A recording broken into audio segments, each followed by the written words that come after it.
ఉరమాస్ hold ను మూడో వారంలో కూడా చూపెడుతూ అన్ని చోట్ల దిమ్మ తిరిగే కలెక్షన్లతో రచ్చ చేస్తూ దూసుకుపోతున్న ఐకాన్ స్టార్ అల్లు అర్జున్ నటించిన లేటెస్ట్ మూవీ పుష్ప 2 16 రోజుల్లో తెలుగు రాష్ట్రాలలో 300 కోట్లకు పైగా గ్రాస్ మార్కును అందుకుంటే వరల్డ్ వైడ్ గా 1449 కోట్లకు పైగా గ్రాస్ మార్కును అధిగమించింది. ఇక 17వ రోజు శనివారం అడ్వాంటేజ్ తో అన్ని చోట్ల కుమ్మేసింది ఈ సినిమా. కానీ మేజర్ కలెక్షన్స్ అన్ని కూడా హిందీ నుండే రాగా తెలుగు రాష్ట్రాల్లో 17వ రోజున అటు ఇటుగా 4 కోట్లకు పైగా గ్రాస్ వసూలను అందుకునే అవకాశం కనిపిస్తూ ఉండగా ఫైనల్ ఆఫ్లైన్ లెక్కలు బాగుంటే గ్రాస్ మరికాస్త పెరిగే అవకాశం ఉంది. ఇక కర్ణాటక, తమిళ్, కేరళ కలుపుకొని 2.5 కోట్లకు అటు ఇటుగా గ్రాస్ ను సినిమా సాధించే అవకాశం కనిపిస్తూ ఉండగా హిందీలో మాత్రం ఊరమాస్ ర్యాంపేజ్ ను చూపెడుతూ దూసుకుపోతూ ఉన్న ఈ సినిమా ఈ రోజు అక్కడ 23 కోట్ల నుండి 24 కోట్ల రేంజ్ లో గ్రాస్ ను మినిమం వసూలు చేసే ఛాన్సెస్ ఉన్నాయి. ఫైనల్ ఆఫ్లైన్ లెక్కలు బాగుంటే గ్రాస్ కలెక్షన్స్ మరికాస్త పెరిగే ఛాన్సెస్ కూడా ఉన్నాయని చెప్పాలి. ఇప్పుడు మొత్తం మీద అన్ని చోట్ల ఓవర్సీస్ లో కూడా మంచి జోరును చూపెడుతూ ఉన్న నేపథ్యంలో వరల్డ్ వైడ్ గా 17వ రోజు 35 కోట్లకు అటు ఇటుగా గ్రాస్ అందుకునే ఛాన్సెస్ ఉండగా ఫైనల్ ఆఫ్లైన్ లెక్కలు బాగుంటే 35 నుండి 36 కోట్ల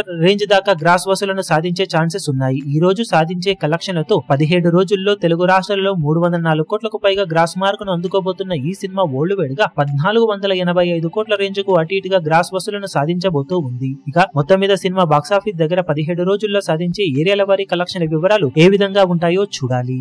ఈ వీడియో మీకు నచ్చినట్లయితే లైక్ చేయండి, షేర్ చేయండి, ఛానల్ ను సబ్స్క్రైబ్ చేయడం మాత్రం మరవకండి. ఏ చిన్న అప్డేట్ ను మిస్ అవ్వకూడదు అనుకుంటే బెల్ ఐకాన్ ను ప్రెస్ చేయండి.